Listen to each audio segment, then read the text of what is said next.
March 11, 2011, began as a day like any other in the coastal town of Fukushima, Japan.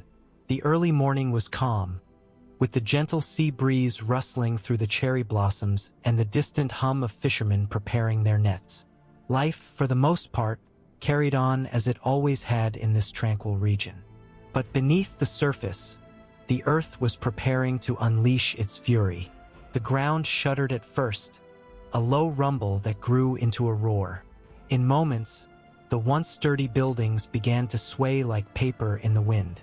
Families, workers, and schoolchildren ran into the streets, their faces etched with fear as the earth beneath them convulsed. This was not just an earthquake. It was a reminder that nature's power is vast, unpredictable, and merciless. The tremor was devastating, measuring a staggering 9.1 on the Richter scale, one of the most powerful ever recorded. The ground cracked open, roads were shattered, and homes were reduced to splintered wood and twisted metal. But the true horror was still yet to come. As the chaos of the earthquake subsided, a new, ominous sound filled the air, the roar of the ocean. Waves, some as high as 40 feet, surged forward, engulfing the coastal towns and sweeping away everything in their path. The tsunami was an unstoppable force, crashing against buildings, submerging vehicles, and carrying away entire communities. In the face of this destruction, the human spirit struggled to stay afloat. The tsunami's path of devastation was not limited to the homes and the lives it claimed. Deep within the Fukushima Daiichi nuclear power plant, the earthquake had caused catastrophic damage to the reactors. The facility's cooling systems failed, and without proper cooling, the reactors began to overheat.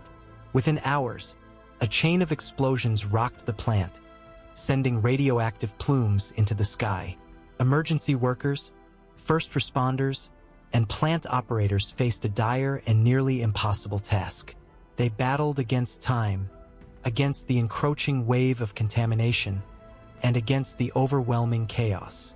The air was thick with smoke, the ground was soaked with seawater, and the fear of radiation hung heavy, an invisible specter that made every second a gamble for life. The people of Fukushima watched in horror as news of the disaster spread. Images of dark clouds and reports of radiation leaks reaching homes, cities, and the world. Evacuations were ordered, and towns were evacuated at breakneck speed. Families left behind pets, heirlooms, and all they knew, fleeing to safer lands while the specter of nuclear contamination loomed large. In the days, weeks, and months that followed, the true toll of the disaster became clear. The radiation had contaminated water sources, farmland, and air. The people of Fukushima faced the heart-wrenching uncertainty of whether they would ever return home or see their loved ones again. The disaster was a silent, insidious force, altering the course of countless lives and leaving deep scars in its wake. The cleanup process and the struggle for safety stretched on for years. The damage was not just to the infrastructure but to the very fabric of the community. The memory of that day and the aftermath of what followed became a powerful reminder of the delicate balance between human ingenuity and nature's raw, unfathomable power. Fukushima's story stands as a testament to both resilience and tragedy. It reminds the world of the importance of preparedness, the limits of human control, and the profound impact of nuclear energy. Yet it also speaks of survival, of a community that faced the unthinkable and fought for a future in the shadow of catastrophe. Though the town has started to recover, with many residents returning and rebuilding, the scars remain. They are in the stories shared over cups of tea, in the silence of abandoned buildings, and in the whispers of the wind that carries both the memory of loss and the hope of rebirth.